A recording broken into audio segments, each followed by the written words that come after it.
एक दो नहीं बल्कि 6 कत्ल होते हैं और उन्हें बुरी तरह से मारा जाता है। अगर कत्ल करने का हथियार अगर नहीं टूटता तो हो सकता है शायद 4 कत्ल और होते हैं। पिछले 1-2 दशक में शायद आपने ऐसी घटना सुनी नहीं होगी। ये घटना पूरे उत्तर प्रदेश को दिल दहला देने वाली घटना है। ये कहानी उत्तर प्रदेश के मणिपुर जिले में एक गांव है गोकुलपुरा अरसारा। इस गांव में एक लड़का रहता है जिसका नाम सोनू होता है।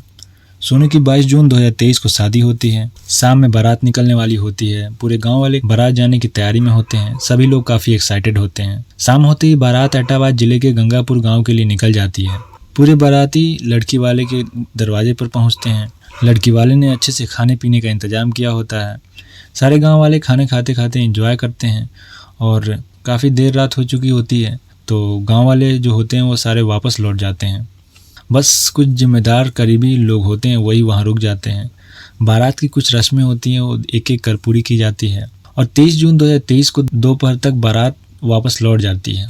वापस गोकुलपुरा और सारा बारात वापस आती है। घर लौटने के बाद बजाते घर वालों ने डीजे का इंतज़ाम किया होता है।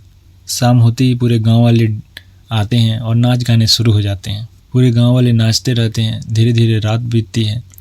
रात होती है, धीरे धीरे करके गांव वाले अपने अपने घर चले जाते हैं। कुछ गांव वाले बचते हैं।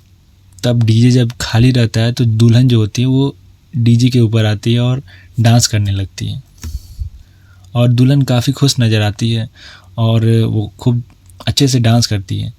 उस डांस का वीडियो लोग अपने मोबाइल से बना लेते हैं और उसे सोशल मीडिया पर डाल दिए होते हैं। आज वही वीडियो सोशल मीडिया पर काफ़ी वायरल हो रहा है क्योंकि बात ही कुछ ऐसी होती है। डांस करते करते दूल्हे दुल्हन थक जाते हैं।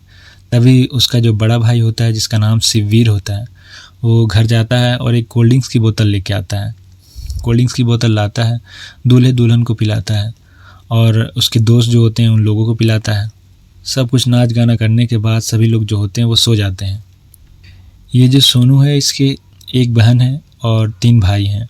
इससे बड़ा एक शिववीर और इससे एक छोटा भाई। बहन जो है उसकी शादी हो चुकी होती है। अब सुबह होती है। दूल्हे की जो बहन है वो उठती है और शौच करने के लिए पास के जंगल में चली जाती है। तभी उसका जो बड़ा भाई होता है शिववीर वो भी जग जाता है। वो रोज़ की तरह सामान्य ही जगता है। वो जैसे ही उठता है और उठने के बाद वो घर के कोने में जाता है। वहाँ एक फरसा लेता है। ये फरसा उसने तकरीबन 1 महीने पहले बनाया था, जो कि चारे काटने की मशीन जो होती है उसके ब्लेड में उसने एक बड़ा सा लकड़ी का डंडा लगाकर उसे तैयार किया था। वो फरसा लेता है और फरसा लेने के बाद वो छत पर जाता है। वहाँ उसका भाई एक रूम में रहता है जिसकी शादी हुई थी।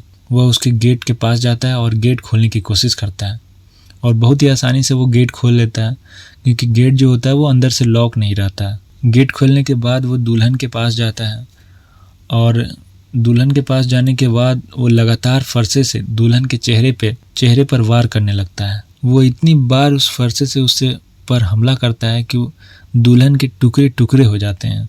पास में जो उसके सोया हुआ भाई है उसे अब तक कुछ एहसास नहीं है।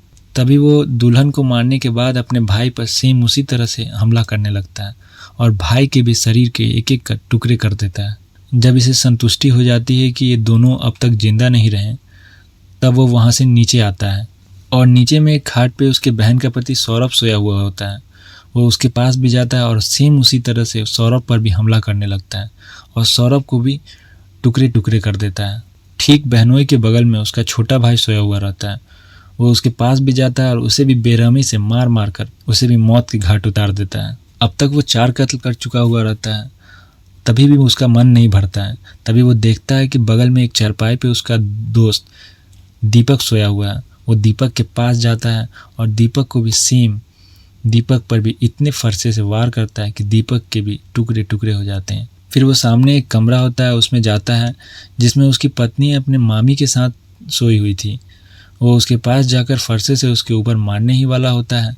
तभी उसकी आंख खुल जाती है और वो चिल्लाने लगती है, बचने की कोशिश करती है, जिसके कारण वो फरसा उससे न लगकर बेड पर लग जाता है, जिसके कारण से फरसे का जो डंडा होता है वो टूट जाता है। तभी मामी भी जग जाती है और मामी उसे पकड़ने की कोशिश करती है तो वो फरसा जो टूटा हुआ रहता है उसी फरसे से मामी पर भी वार करने लगता है।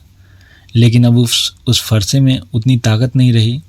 इसके कारण से मामी बुरी तरह से घायल हो जाती है, लेकिन मामी जिंदा रहती है और उस फरसे से अपनी बीवी पर भी वार करता है, लेकिन बीवी भी बुरी तरह जख्मी हो जाती है। तभी आवाज़ सुनकर उसके जो पिता होते हैं वो दौड़े दौड़े आते हैं और छुड़ाने की कोशिश करते हैं, लेकिन वो अपने पिता को भी उस टूटे हुए फरसे से मारने लगता है और पिता को बुरी तरह से घायल कर देता है। तभी उसकी माँ भी वहाँ पहुँच जाती है। माँ जैसे ही ये सब देखती है, माँ के तो होश उड़ जाते हैं। जैसे वो माँ को देखता है, उस फरसे को फेंक देता है और फेंकने के बाद वो अपने कमरे में जाता है। कमरे में जाने के बाद वो एक तमंचा लेता है, तमंचे में गोली डालता है और गोली डालकर अपनी कनपट्टी पर सटाता है और ख़ुद को गोली से उड़ा देता है। आखिर उसने ऐसा क्यों किया, किस लिए किया, ये बात वो अपने साथ ही दफन कर लेता है। ये बात अब पूरी गांव में बुरी तरह से फैल जाती है। अब पुलिस को पता चलता है, पुलिस आती है। पुलिस जल्दी जल्दी आनन फानन में ये सारी लाशें को पोस्टमार्टम के लिए भेजती है। पोस्टमार्टम होता है। सब कुछ होने के बाद जब मामला ठंडा होता है तो पुलिस ये पता लगाने की कोशिश करती है कि आखिर उसने ऐसा क्यों किया। जब पुलिस जांच पड़ताल करती है तो उसके जो पिता होते हैं वो बोलते हैं कि मेरे जो दोनों छोटे बेटे थे ये काफ़ी तरक्की कर चुके थे, लेकिन ये बड़ा बेटा जो था ये तरक्की नहीं कर रहा था। उनकी तरक्की को देखकर इसकी जलन बढ़ रही थी, इसी कारण से उसने ऐसा किया है। लेकिन जब पुलिस उसके पत्नी जो डॉली रहती है, जो जख्मी रहती है, उससे पूछताछ करती है तो वो बोलती है कि हमारे बीच आपस में बहुत झगड़े हुआ करते थे। जब झगड़े होते थे तो ये जो लोग जितने सारे मरे हैं ये लोग मेरे तरफ से सपोर्ट किया करते थे, मेरी तरफ से बोला करते थे। इन्हीं कारणों से उसे इस बात की इच्छा थी, जलन थी और वो इन्हीं कारणों से उन्हें मार दिया है। लेकिन असल बात क्या है, क्या था कारण, ये उसी के साथ ये दफन हो चुका। तो दोस्तों, ये कहानी सुनाने का एक ही मकसद है कि कभी भी किसी से जले नहीं, आपस में प्यार बनाए रखें। और ये कहानी अगर पसंद आई हो आपको तो लाइक ज़रूर करें और चैनल को सब्सक्राइब भी ज़रूर करें। धन्यवाद।